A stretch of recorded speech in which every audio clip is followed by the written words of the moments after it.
Okay, so hello everyone. As you know, my name is Zenzi Sewa, and today on my podcast, I have Marie-Christine, who lives in the south of France, is originally German, and she is a psychological advisor and author. And today she is going to talk to us about how she uses her spirituality or spiritual tools in her life and to help others. Because we are living in a world where I say we're spiritual beings with a physical body having a human experience, and we have become disconnected, and we need to reconnect to those tools. And there are so many tools. One tool doesn't fit all. Because of our karma, whatever's going in our life, we need different things. And so my podcast is really to show you all the different tools out there that hopefully you can look at one, and that may be able to help you to overcome the challenges in your life. So without much ado, let me introduce Marie-Christine. Welcome, Marie-Christine. Thank you so much. I'm so happy you're having me today. Good. Can you explain? And I hope everything is going here because I can see my thing going. First of all, tell us a bit about what you do. Yes, sure. So I do a lot of things. It's not really easy to put me in a category. But what I probably do at the moment a lot is giving advice to people as a psychological consultant. And I help people who are probably traumatized in a narcissistic abuse. So this is my specialty, or I focused on it in the last 2 years, because I can see and feel the need is so huge out there. Also after the COVID pandemic, what happened to people, and so I'm helping them to work through this. Oh, lovely. And it's interesting that you say since the pandemic. Very interesting. So what is your spiritual genre, or what do you use to help them? Or let's talk about what's your spiritual genre and how you came about that side of yourself. So I've already been since a child very interested in ghosts. So I was always thinking, because I could see and feel that there's something with me in a room, like children. You could sense it. Yeah, I could sense them. And I didn't really understand what it is or where it comes, but I could sense and feel it. But as it is in educational reasons, so my parents would always say, like, this is your imagination, you have so much fantasies going on, and so on. My great luck was that my mother was a little bit interested in this genre, like tarot cards and Lenormand. Yes. So she was more open to it, and I could always, take a glimpse in it. And she would also a little bit like support me and say, like, yeah, you have a good intuition, Marie, is good. So then I kept it aside. I worked in a PR agency, and when I was 21, I had a cancer diagnosis. And I was very lucky because I was diagnosed very early, so the cancer was not very aggressive at this time. I could easily get away with it. But this was the beginning of my path, that I said, I need to get back into what is happening after death. Like, even if I was very lucky, 1 year later, I thought the first time, could have been also gone in a very different direction. I could just, have lose my life. And I started to work in a children's hospice at that time. I did PR and fundraising. And a lot of people would always tell me, like, oh, this is so altruistic, Marie, this is so nice that you worked there. But I had a very egoistic reason to work there, because I wanted to understand death. I wanted to understand what is it afterwards.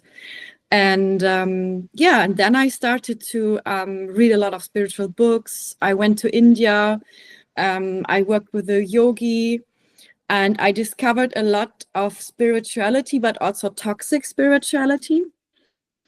And it was very interesting because I was like really easy target for like yogis and spiritual people who would misuse the spirituality. Yes. And so what I did is I really, analyzed everything. I'm originally a journalist, so I'm like very analytic. And I tried a lot of things. I tried everything. And then I started to go to London to the Arthur Findlay College and work on train my mediumship. So what I do since 5 years, I give readings, evidential readings and psychic readings to people. And I very much separate this from my psychological advisement, because I know that in Germany, a lot of people feel like spirituality is negative. Mm-hmm. Unfortunately, it's very different to UK, for example. So in the moment you say you're spiritual, people would say like, oh, you're crazy. It's like still going on. Join the club. So yeah, and now I accept that I'm crazy, so I can talk easily about it. But before I was like, I don't tell anybody. If I tell people I talk to spirits, they would like, put me in somewhere. Yes.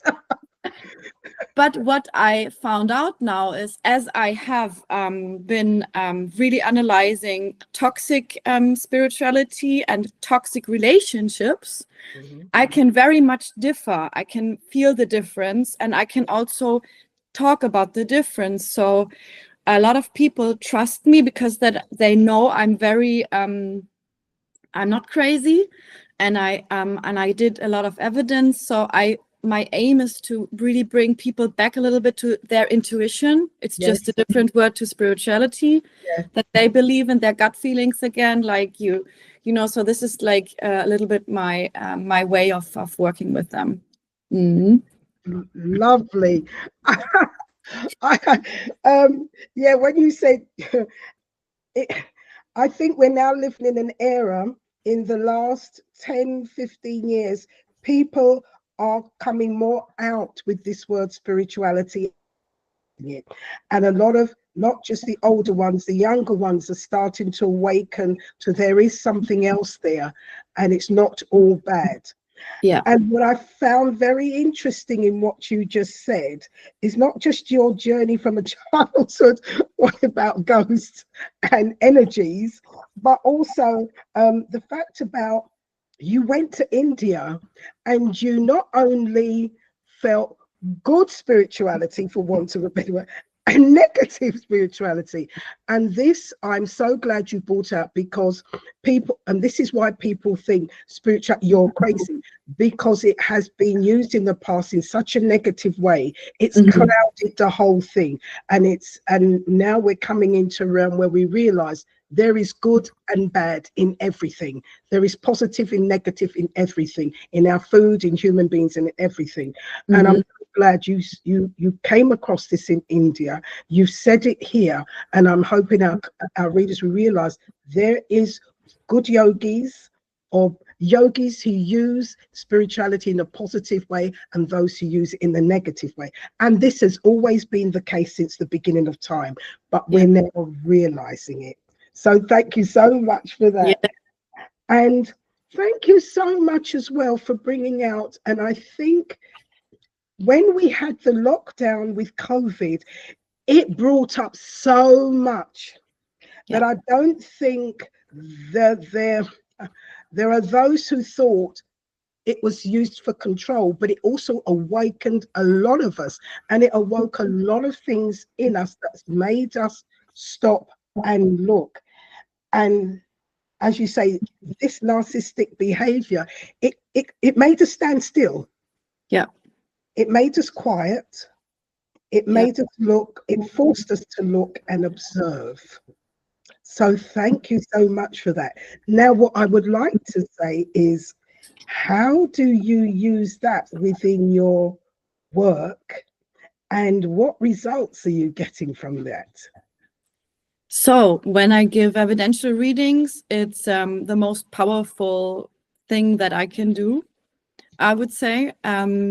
because when I get a link to a spirit and a loved one who's passed, and I can like feel the healing energy going through the people, it's so great. It's the greatest thing ever.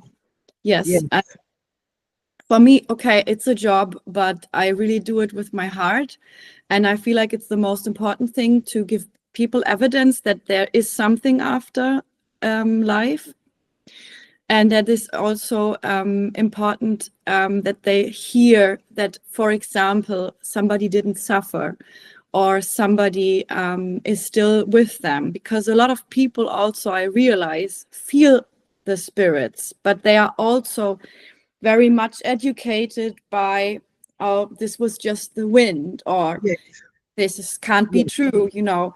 So when they get the evidence, and what I usually do is I don't know the people that I am. It's like, we meet today, I have no idea about you, even the name. I just don't want to know the full name, because the more empty I am and the less I know, the more evidence there is. Correct. Yes. So true.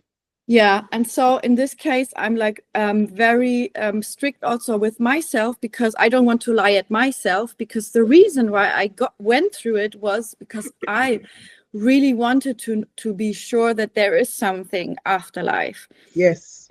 And I had a very dark time where I wanted to not be here anymore, because I always felt like I'm an alien. I don't belong here. I don't know what's the reason why I suffer so much. Yeah. And that day I really wanted, I was in a very dark place. And then I got to see the first time somebody next to me. So this has been now 15 or 16 years ago. And it's very interesting, because of all the mediums that I have met until today, I don't know any medium that was just, you know, born like a princess with a gift to talk to people that are not here anymore. It's something in my thesis that people have to go through the darkness to find God or spirit or what, name it, to come back to life. And I think it's a very hard job, that everybody who is spiritual, you have to be like very brave to talk about it openly, because I believe everybody is spiritual, everybody is a medium. Yes. But it's to train and to be brave to talk about it also, and just do it. You are so correct. Because I've had this gift from when I was young, and I knew I came for something, but it has taken me a very long time to actually come out and say, I'm a spiritual transformational coach. That word spirit, it was, oh, I'm just a transfer. Oh, I do it this way. Oh, because of the stigma, and people look at you, oh, you're one of them. Oh, you're one. And it's only in the last 5 years that I've really come out and said, I'm a spiritual. And I think it's because what is now happening in the world, things are changing. Yeah. It's rearing its head. Mankind is changing. It's now coming. And I actually think it's our time now to stand up. Yeah. We came here for this reason. Yeah. You and I, and many of us are born at this time. We came for this reason. And it's time for us to say spirituality. And as you said earlier about using the word intuition, as opposed to spirituality, and that gut feeling, your intuition, it's your higher self, it's your spiritual self. But again, we still have to feel our way to who we're speaking to, what words we can use so it can resonate with them nicely. And when you said also about you went into this dark place, and it is, we do suffer, we go through, and we go through life with so much, and it's just part of us having to clear and be that person we're meant to be, that we really are. And as you heard me say it earlier, we're all spiritual beings with a physical body having a human experience, and it's time for us to awaken to that fact. Right. So it's very interesting, as you say, to part of your work, when you're working psychologically, you do give readings to people, and that does help them. What reaction do you get? So when I do the mediumship, I get really good reactions. I would say, like, I can feel like people are able to heal a little bit.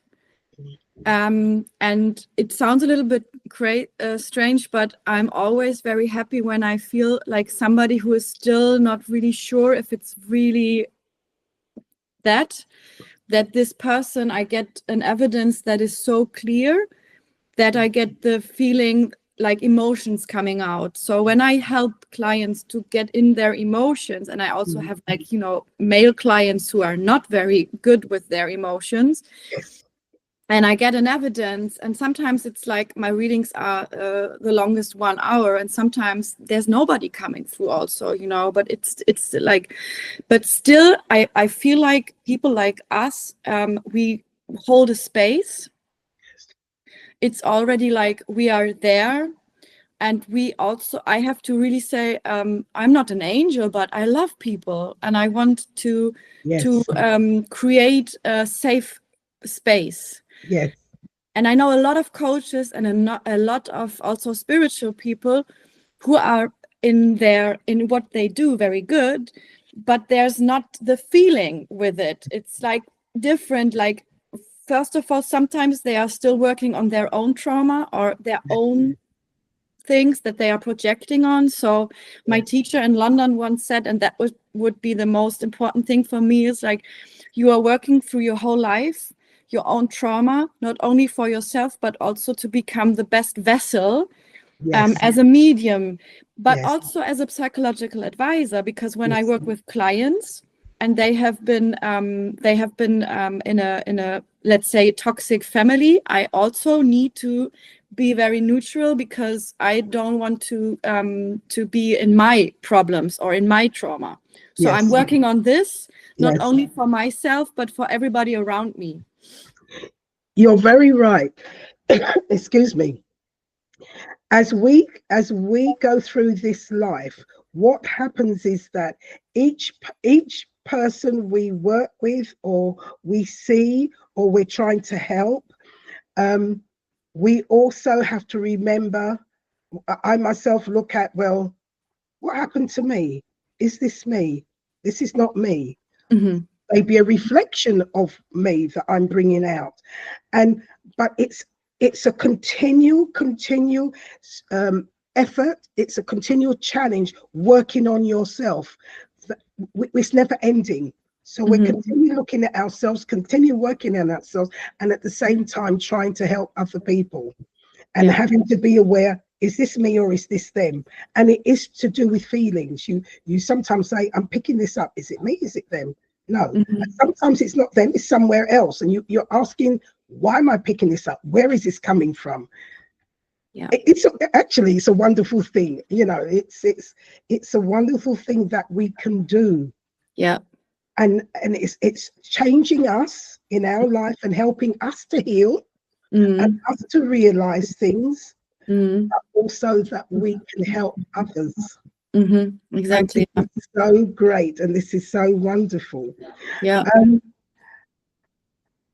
In going forward, how do you see things in your practice, and what advice do you give to people when they do come to you and you do bring things out? What is their reaction, and how do you advise them? Because it's not a religion, it's not anything, it's just a human being to a human being with their problems, bringing this all out and then having to guide them, because you can't tell them, you can only guide them on the way forward to help themselves. Yeah. So that's a good question. And this is the part where I'm out of it, because you can, as you said, guide them, and you can analyze with them together and explain about the situation, but they have to go through the emotions on their own. You can't take the grief, you can't take the when they do a separation, they have to go through grieving alone, and also through being hurt or things like that. And what I have recently seen a lot is that a lot of people are not able to cope with their emotions. They have never learned since a child how to do it, how to deal with it. So a lot of them are drinking a lot, or they are smoking. They try to suppress these negative emotions. So my first advice is always, like, when I try with my work, because I don't only talk with them, I also do a lot of constellation work, because I need them to feel also. So I support them to go into their feelings, Yes. to just sit in their feeling, like give it a good cry.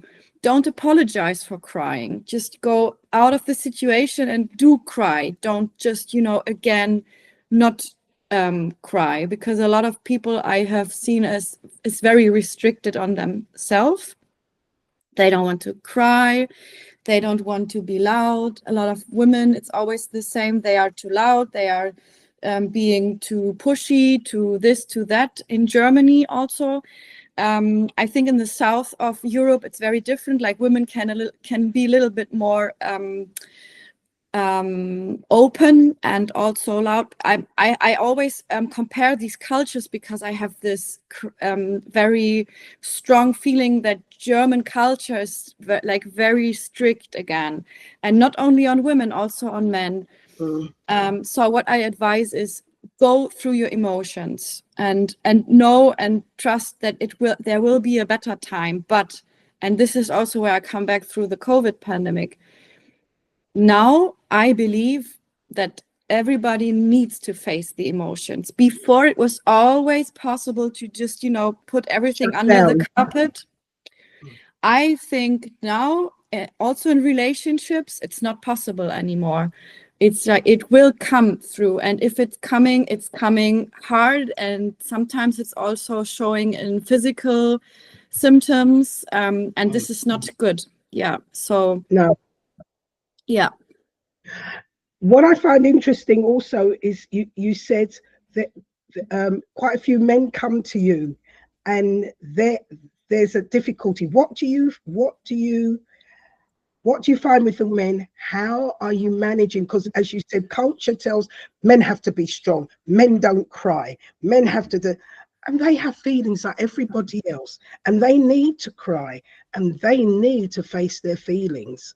Yeah. Because of the culture that they've come into and what they've been taught is wrong in some way. Not everything, but this masculine, and you're tough, Yes. and you have to do it this way. It's wrong. How do you cope with the men? How do you advise them? So first of all, it's interesting, because as me being a woman, also if I'm a neutral, but I'm a woman, I can't, not show it. It's already a good step for them. And sometimes it takes, I have a client, it took I think, 5 months until he trusted me and could open up with his emotions, because he would even in front of me feel ashamed to cry, and he's paying for the sessions, and I'm the psychological advisor, but he was still restricting himself, because he felt like she would judge me, Yeah. So yeah, it takes a different time. And also I think it's not only the men, but it's also how they are raised, because it's also Yes. I'm talking about a lot of transgenerational trauma. So after the war, so they have been raised by very strong women, because the fathers probably haven't been present for any reason. Either they were, they died in war, or and they never came back, or they never came back in with their mind, because they were so traumatized. Yes. And we see this also in the US a lot with veterans and everything. So the woman is then both husband and wife, and mother and father, and she's raising them, so they are very strong. And they are also stricter and more strong with their own daughters. Yeah. So they again raise strong women.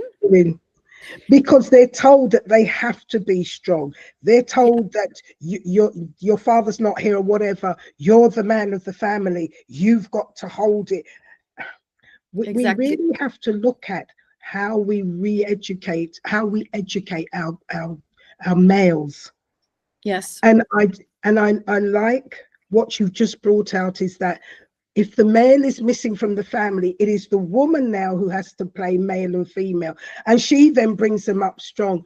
And we women really have to take charge of a lot of this. Because you say Germany, but I find in the Eastern countries and Asia, again, you know, the women are meant to be at home and they can do anything. The men can do what they want. And if and even comes to, as you said, there's some abuse, it's kind of okay, you know, they're the men, you the woman can't say anything. No. Yeah. And in a lot of cases, what I'm seeing is that it is the woman who brings up these men and you, the woman, would feel, because I'm a woman and how I want to be treated and how I want my daughter to be treated, I should be telling that man. But it's like, it's two different things. And this is so wrong. Exactly. And we really have to take this on board when we're bringing up our men. Yeah. We have to remember we are women. And if we have daughters, how would you like a man to treat you? Or how would you like a man to treat your daughter? Yes. And not think that the men are separate. So, yes, you know, we really have to take charge of this. Exactly. Yes. Yeah. That's good what you're saying. It's exactly. This is a huge thing, and it always starts, because I do also a lot of work with couples when they on their own become fathers and mothers. So the first baby arrives, a lot changes, because then you psychologically go back to what you've learned, and you could have like the most beautiful couple for 10 years, and then a baby comes. And then something, you know, changes. So this is where it's very important to be healthy or clear. And I have to admit, I've been like this a few years ago. That was my transformation with my now husband. We are together for 11 years. And he didn't have the values that my father would like with a man. He didn't have a huge car. He was like very emotional. He's showing his feelings. He treated me always nice. So for my father, he was not a man. And I have a twin brother and an older brother. And I can see now it also has nothing to do with age. They are my age, but they see women like my father, with now 83 years old, see women as nothing, you know. Yeah. So very, very bad. Yeah. And and this is also like, you have to be, this is also one thing that I also tell my clients, you have to be true to yourself and also admit, like, yeah, definitely not everybody did something not good, or sometimes things that were not nice. Yes. But it's the start is when you face it and you want to change it. So everybody can do it. Yeah. You know, what I say to people is that if you want things to change, it starts with yourself. Yes. And when we as women stand up and see the way men are in this world, not just us, but per se, it starts from the home. And sometimes we, the women, have to be bold enough to say to our partners, no, that's not right, the way you're bringing up our son, our daughter. And so it works two ways. We women have a lot of things to play. We not only must look at ourselves and see how we're bringing up our children and bring them up equally, with same emotions, domesticated as well, but also be strong enough when we have our partner and our male, when they are disciplining or you know, correcting our children, we women sometimes have to stand up and say, no, that's not correct. Exactly. We have to be strong enough. Yes. It has to change, but yes. It starts within the home, and it starts with the couple, and more so, I think the women have a very strong job, a very powerful job to do. So in one way, we need to use our strength for love, for compassion, for kindness, and not for domination. Yeah. And to also understand that our partner has gone through a lot of things and we need to talk. Yeah. And there's a lot of talking that needs to be done between the two, as man and woman, as husband and wife, as partners, so that we can say, look at the world. Yeah. It needs to change. We need to change. We need to have that love and compassion. Marie Claire, so what do you hold classes? What do you do, or how can you encourage, seeing our readers are listening to this, how do you think we can change things going forward? Because there's a lot of people out here who are looking for help, who are looking for advice. What advice, what encouragement can you give them, or direction can you point them in to help them? Yes. So first of all, first step is always knowledge. The more you know, the better it is. Like, read a lot of books. There are so many good books now out there. One of them is mine. It's called I Love You When. It's a self-help narrative, and it talks about toxic relationships. Yes. So there's everything inside. There are many, many other books about values and spirituality that I would also advise. So read and watch documentaries. Then get a neutral opinion, means coach, psychological advisor. I work with clients on Zoom from everywhere over the world. So I can do one-on-ones. Next year, there will be a lot of groups coming up for females and males. So, specials for this. I have a website where they can always find me, mariebirtel.com. And I bring this in English and in German and French soon also, because I'm speaking French.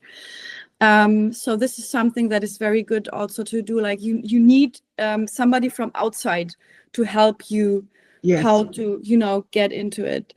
So this would be it. And also never lose to be, how you say in English, interest. Never lose interest. Try everything, and even if you're a skeptic, just try it. You can always build an opinion about it afterwards. I have to say, 10 years ago, I wanted to go to the Vatican and learn how to make exorcism. Nowadays, I don't believe in demons. Can change in 5 years. But with my experience, I'm I checked into everything. I wanted to know. I wanted to feel the differences. So this is so cool in our life. I mean, we have this body and we can just, go and do things. Yes. Yes. And my trust is also, when you want to do it, there will always be a possibility. Like, a lot of people say, I don't have enough money. I'm not able to do it because there are always reasons. I'm sure when you want to do it, things come. Universe is always helping you. Yes. I always got the wind from behind, Yes. So yeah.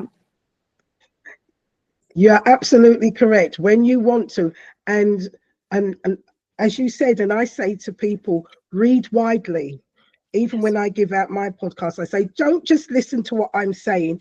Go and check it out for yourself. You have to read widely. And the fact that you wanted to do exorcism, 5 years ago at the Vatican, now you don't want to do that. But you don't know until you go and you experience, because you are searching. Knowledge is never ending. Even as you are now, you're still reading and you're still searching. Exactly. It never stops. No. Because as you travel that road, and we are changing, we are using our own brains to think, because the Creator gave us such a wonderful brain. But it's time for us to listen, but to think for ourselves. And this is what I'm saying by doing these podcasts, but asking people to talk and encouraging everybody, go and read, go and listen to others. Marie Claire has even said that she was interested in death. What goes after death? There are on YouTube, there are NDEs, near death experiences, where you learn that life is eternal. There is no death. You Mm-mm. just change form. But not everybody is ready or willing to listen to that at the moment. We're all at different stages, and that is fine. Yeah. But the most important thing is that we do all listen, open our minds, open our hearts, and think for ourselves. Take time to meditate, take time to just sit quietly, take time to connect. Marie-Claire, before we say goodbye, what time do you give to your own spirituality? Do you meditate? Do you sit quietly? Do you go for walks? What do you do to help strengthen your own spirituality?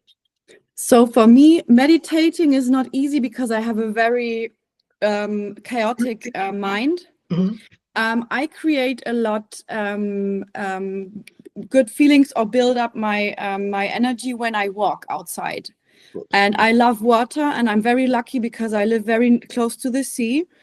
So when I walk and I listen to my favorite music, it empowers me. So this is my kind of meditation. Good. And I am walking alone or with my dog, because I have to say animals are the best spiritual love companions that you can get.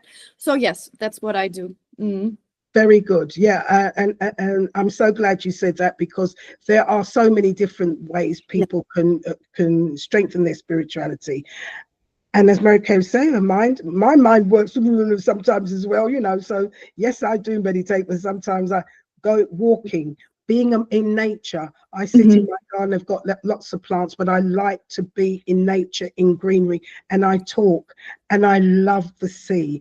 I love the water, you know. So that's another thing that really empowers me. So it's down to each one of us to find out what suits us, what resonates with us, what makes us feel happy, what makes us feel calm, what makes us being able to connect. So for now, Marie-Claire, thank you so much. Please, I will add your websites and your book, and so that everybody can see. And hopefully, as you say, you're going to be doing some programs next year, and we can connect again when you've done that, so we can get that out to everybody, because it is about people knowing what there is out there, what they can use, and being exposed to that to help them through all their challenges, because we are living in a time where things are opening up, and it is about us changing us. It is about us being honest with ourselves and being open with ourselves, and about us growing our own spirituality. So for now, Marie-Claire from France, thank you very much. And to all my all those who have been watching, thank you for joining us today. Bye for now.